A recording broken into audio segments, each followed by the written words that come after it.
What up, though, Detroit? So, you already know the deal.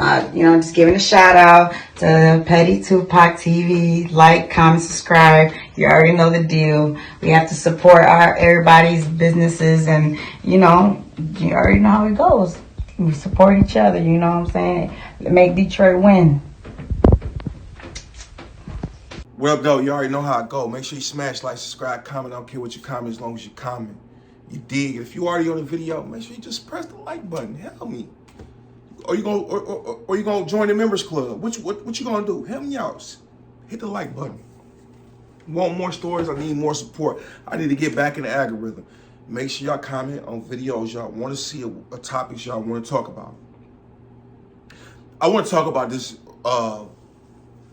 surreal moment. It was a reality check. It was a, what's the word? Is it epiphany? Epiphany?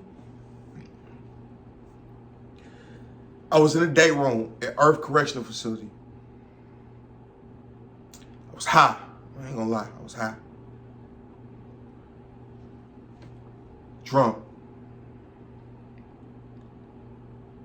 And I come to the realization, I'm in prison.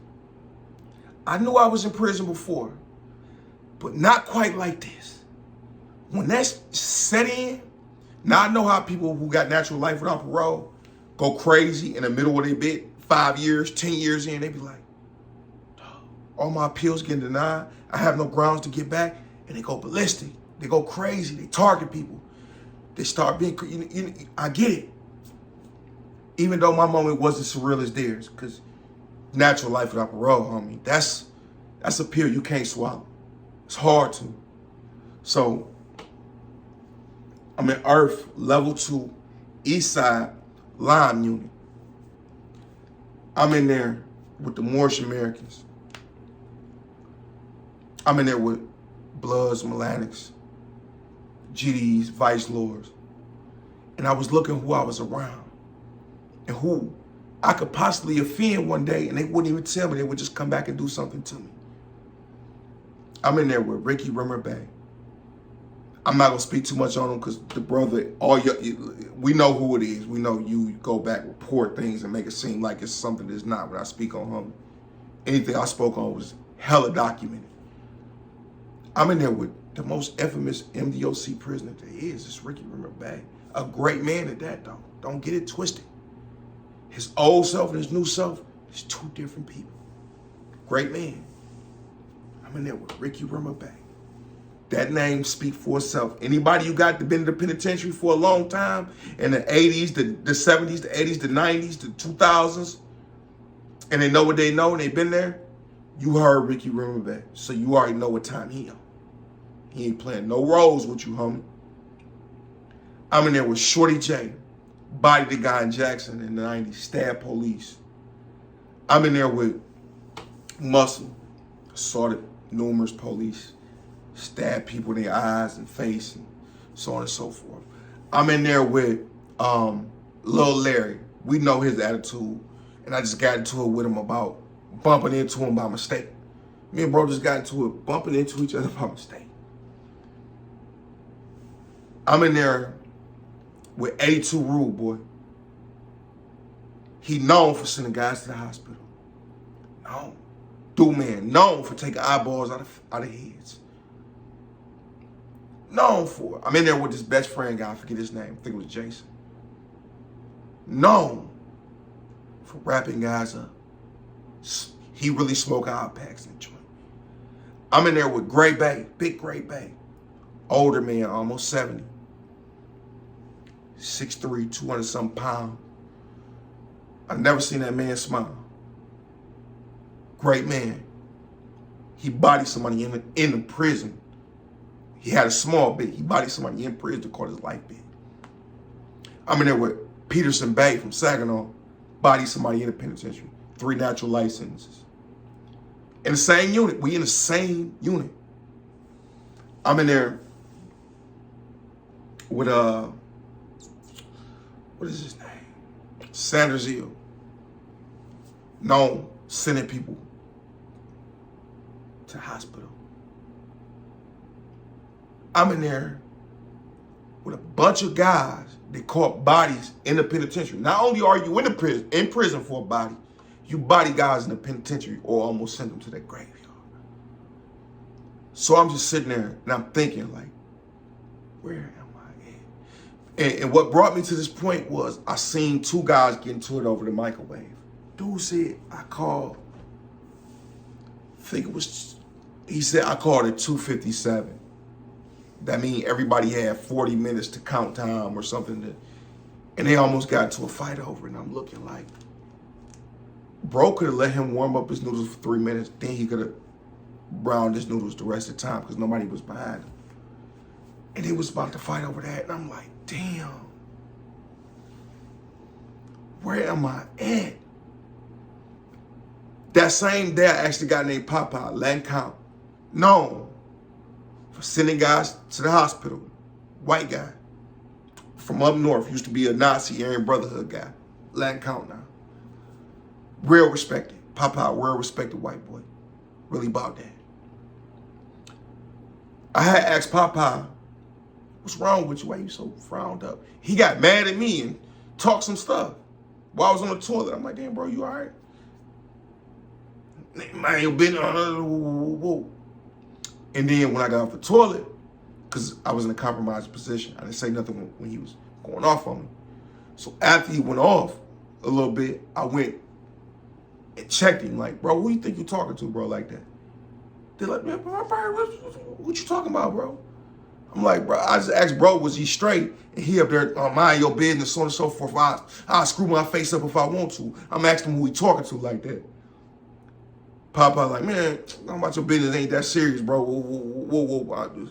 And his mans and I'm like, man, it ain't that big of a deal. Some Southwest guys that knew me, they like, man, it ain't big of a deal. Let it go. Then I went and sit at that table. Then I seen the argument. And I'm like, later on, Papa could come stab me in my face. I really had to sit up and contemplate, should I start something with him just so we both can go to the hole and he don't come back out? I went and talked to the Grand Sheik about it. Kendall Bank, shout out Kendall Bank, East Side, Warrior. Kendall Bank like, bro, leave that alone, bro. It's straight, bro. We mighty, bro. You already know what I'm saying? We mighty. We ain't worried. You kind of tripping. You kind of bugging out, bro. I see why they call you trouble, man. Ha ha ha. I'm like, yeah, you right. But I was sitting at that table and I was thinking like, some of these men have accepted the fact they'll never go home again. And they completely content with prison, completely content with it now. They accepted they fake. They got a girlfriend, they got a boyfriend in prison, whatever you want to call it. They ain't never getting out again. Am I gonna sit up here and talk crazy to them? Who did I offend? And I don't know that I offended. I just kept thinking over and over like, damn. Did I bump somebody? Did I do this? Did I do that? Then the incident with Lil Larry. I'm like, damn, all these incidents happen. I'm paranoid. I'm like, boy, I could go home like this for the rest of my life. I could be Charleston White. One eye. Because he's accepted the fact he's never going home. He don't killed the officer in prison and he only came down with 2 to 10. And he was on his first year and he killed a police officer. And ain't learned much of a lesson since. It hit me like a ton of bricks. You in an environment, homie, with people that's never going home, where 34-cent noodles mean everything. So if I come down with 1 to 4 and I'm on my 2nd year and I go upside your head for a noodle, just imagine him who been down 40 years on a 70-year bit. What he think? If I'm this scandalous and I do this type of work and put in this type of work on people, imagine what somebody with 4 natural life sentences, they got every appeal denied and exhausted every appeal, they exhausted every legal process that they can have, and they've been denied. You can't file another appeal. You're in prison the rest of your life, and they accept that and say, look, I'm gonna go get me a girlfriend, I'm gonna go get me a shank, this is my environment. I'm never going home, ever. And I'm pretty mad this punk going home. This coward going home. This young man going home. And he disrespected me. Well, I'm going to send him home without an eye. I'm going to send him home without an Adam's apple. I'm going to send him home with a scar down his face. I'm going to send him home with a $1.50 across his face. That scared me that day, bro. I went in the room and I stayed in there. And I never stayed in the room unless I was on sanctions. I went in that room. You can ask my brother Pac-Man, Austin McDaniel. I stayed in there and I told him, like, bro, you know we supposed to be home a couple years ago? Yeah, I know, bro. We gonna go home. Bro, do you know it's people in here that killed people while they were in here? And they was going home the following year, and they caught a life bid in the joint, and they caught a 30-year bid, they caught a 20-year bid, and we in here with them, amongst them. Do you know it's a person in here that will kill you for a 34-cent noodle? Do you know it's a guy that I can give 20 honey buns to and he come take your eye out your head? Then go lock himself in the room and eat all the honey buns before he go to the hole.